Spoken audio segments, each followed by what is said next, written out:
pun Raden Witing Nogasari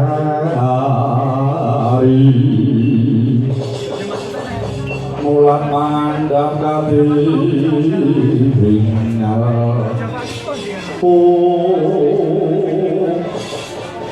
ana bawar wedi dene pun kakang Trenggodani mbok kersake suwan Abiyantara ngersani Si Adyanta ya iki ana apa di pun kakang Antarja ugi tumekeng ana ngarsamu iki di ya kakang ya kakang-kakangku aku ngaturake panuwun dene panjenengan kabeh kersa tak aturi kumpul ana kene ing wektu dina iki kabeh tak kumpulake saperlu negara Ngamarta ing wektu dina iki bakal ana kang ganggu gawe lan ana ingkang arep mreka daya kepiye carane Baratayuda Jaya binangun sing durung kaleksanan arep digelak wancine sarana ninggal tatanan kang wis disekseni mulih saka kuwi kan sing tak tampa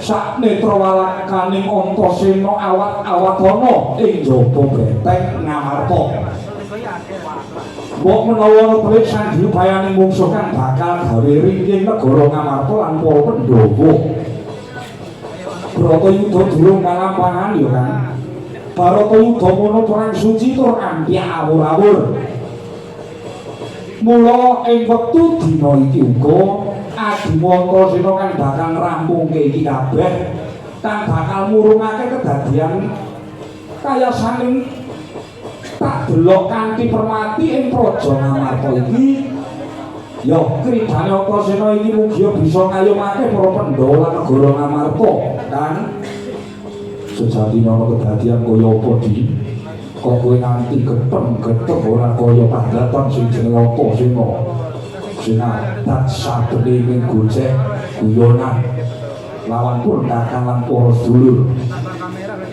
Antasena biasane ora tau rembugan tenanan ming guyon ora ana pedote lah kok kaya dudu Antasena yen kowe matur ngono kuwi marang kakangmu Trenggodani iki dene apa jadine apa di kek budrek kan budrek tenan yakin pokoke lakone Antasena kek digawe budrek karo sing menehi budrek ngono jane aku wis ngerti awit seminggu kepungkur ning Antasena kudu nindingi perkara iki luwih dhisik Antasena kuwi wong ngampok wong kodho wong pekok ning Antasena yen carane kaya ngene iki kudu tak taliti kanthi pratitis ngono kan moro gati matur kanggunakan yo ning Ngamarta kene kadya dene jati ketrusuban ruyung utawa ana dom sumurupe banyu waktu ini Ngamarta sedang tidak baik-baik saja krana salah sawijining pendhita tuwek kang aran Kumara Resi yen tak rungu jare saka pertapan Arga Bengkah nah kuwi sakwadya balane buta tumuju ning Ngamarta kene supaya bisa kepiye carane kawula Ngamarta sak masyarakate wali grenjang sumuyut nyawiji lawan para Kurawa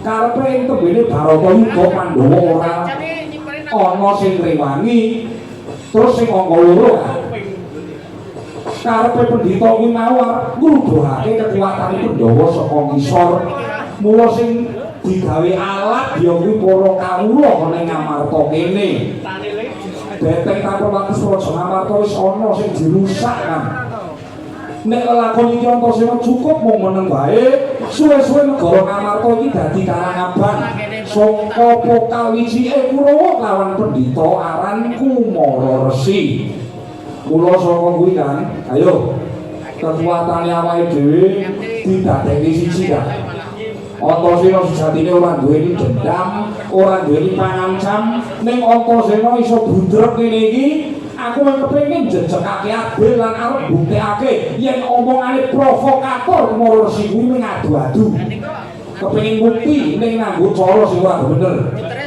sing dienggo alat ya para kamulane awake dhewe tenang kan aku ora dendam Antasena bunder iki nek kepengin jejegake lakon sing kleru, sing wis sumebar.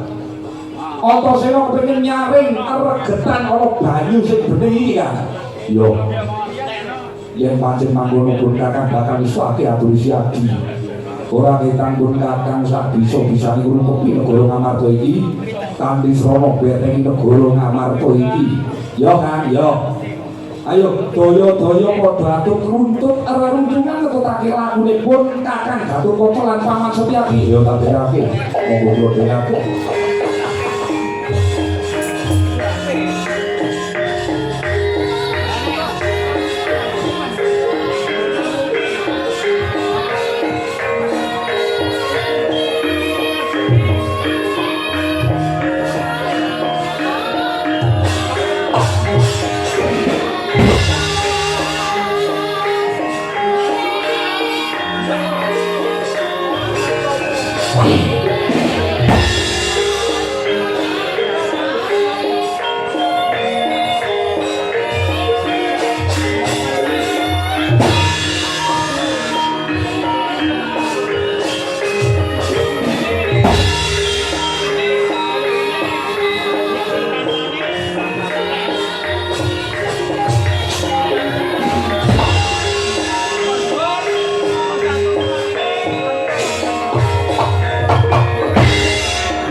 Ten kota dayuang gumangun canggih Genjang sangat jik Micelat dinyong ngedali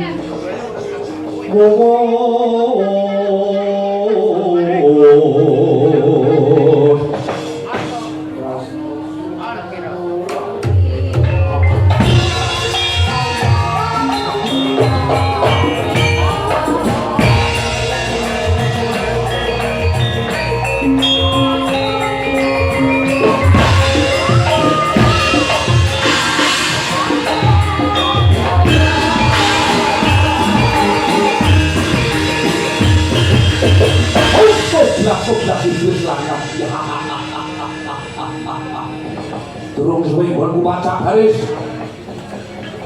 Mestuti dawuhe Penembak Umar Resi ya guruku ya pepundhenku ya wong atuaku lha iya kepethuk teteke cilik ngiyayet mbringose sak kepel wah iya wong cebol sate glela glelo petentang petenteng terus wani dilak siapa sowan dadi jenengmu luwih dhisik kowe aku jelalapan kula kowe lah dalah ya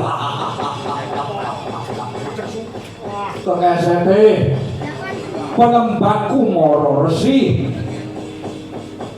taun windono sing jenengane Patih Dirgapati ya aku iki arep apa tujuan negara Ngamarta iki gosik to kowe iki sapa Sinowati perang oleh negara Durawati Ngamarta Manduru kowe iya tepung bayaku Setyaki Sima Ulang Jaya kowe iya sangar jenenge ayo tak boleh bisa bekas ngopo itu muncul ning Ngamarta ini malah gawe unar sak ronggo kamu iya ngabekti lawan gawe pepundhenku ya guruku penembakku Mara Resi ratune Ngamarta sing jenenge Prabu Puntadewa kok nyembah ana ngarep aku tukle kulune saiki uga Ratu Ngamarta jenenge Puntadewa ora katon sing ana ngarepanmu ya aku iki mantasane Sinowati Ngamarta Durawati Mandura ya Setyaki sore ngarepanmu Prabu Kopo prayogi binatang lekang golek muan kepuluk golek pasangan perang yang tatal berhasil lakon lelo pangindamu kedua dadamu tak guroni batangmu yang aku bisa ngalahke dedapuranmu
Mati.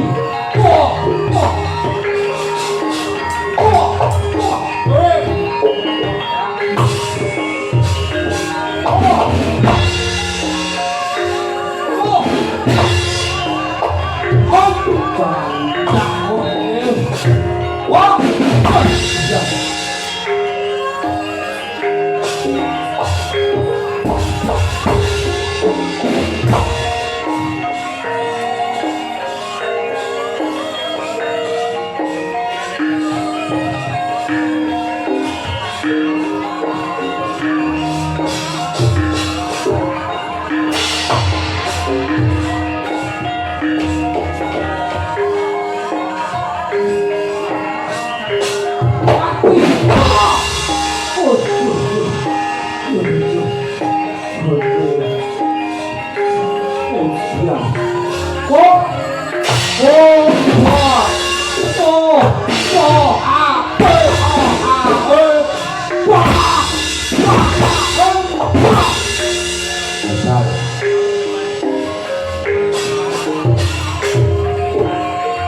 Pandhita kang kinarya angsal pindha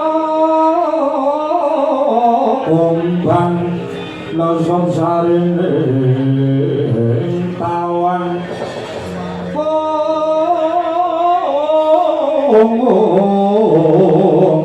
susu angin nanding gone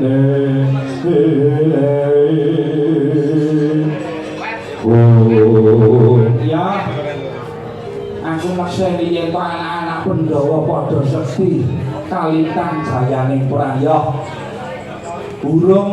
aku urung tumeke ngono ing paperangan ya aku ora bakal males lawan anak-anak para Pandhawa sing jenenge Kumara Resi duwe akal liya supaya bisa ngrubuhake ana ing negara Ngamarta sak masyarakate arep tak provokasi ngono.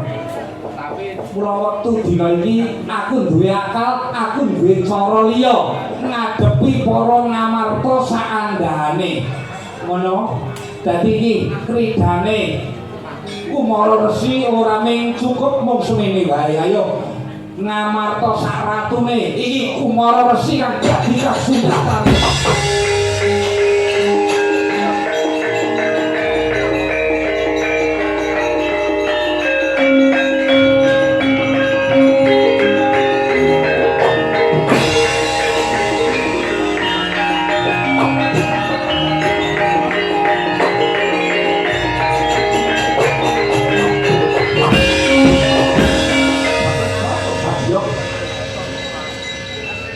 Yen kowe tak gawe kaya ngene iki mesti do panggil. Ya iki Kumara Resi. Kang membo-membo dadi wakmu gedhe. Pakdemu ya wong atuh ning Dwarawati. Kang sejatine Prabu Kresna sing tumeka ing negara Ngamarta kuwi ya aku saksenono ya.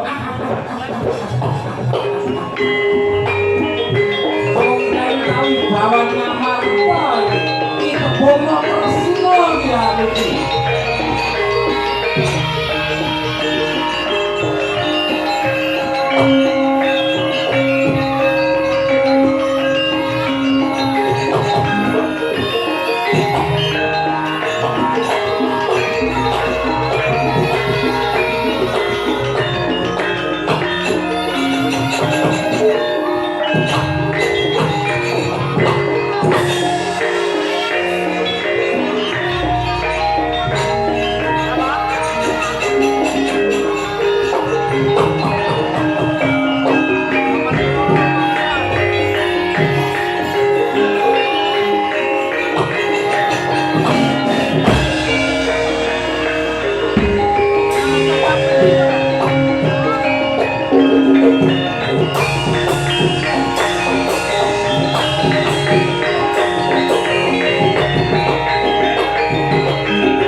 kayune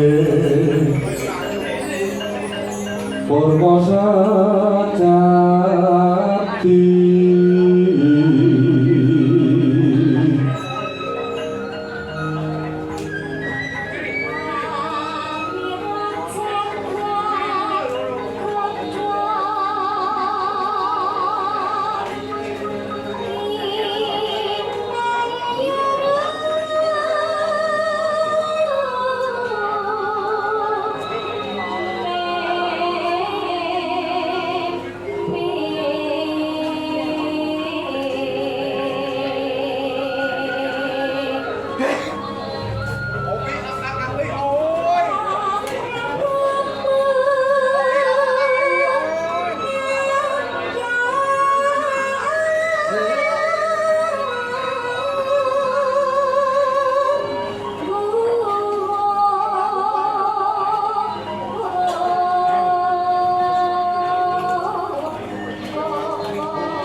Legur sasurung pensang yang arko kumanto sing dalu jroning rati derek wonten ingkang cinarita hambung sandiwan condra ingkang mijil saking Pertalarsa mergawani jagat Dupitatos ingkang mantian diwasaning menata wau kawusa Wajil sanse Goro matur sekali Pangwon. Ngancek ana pakersana gara-garane ya, Bro. Iya, heeh. Memuji syukur ngarsanipun Gusti Kang Maha Agung, Maha Welas, Maha Asih, Allah Subhanahu wa taala, awake dhewe puterjaya sowan ana ing Dusun Kerajaan Bergas Kidul, Kecamatan Bergas, Kabupaten Semarang. Makan kula pundi dawuh sapa, Bro? Mugi dawuh saka Kang Masku, ya wong atuaku, ya seniorku, Bapak Kades, Bapak Heri Nugroho. Oh iya, maaf, regen kumarga ngono ya, Bro. Iya, dasare beda lawan padatan, beda lawan event-event liyane. Wektu bengi iki spektakuler banget. Tumrap aku lan para warga ageng ana ing Bergas Kidul Kerajaan kene. Heeh, Tru, heeh, ngaturke panggung ya, Tru, ya. Iya. Dene awake dhewe sak rombongan sanggar seni prenggondane Saka ngendi? tak cetake sisan saka Karangjati, Kecamatan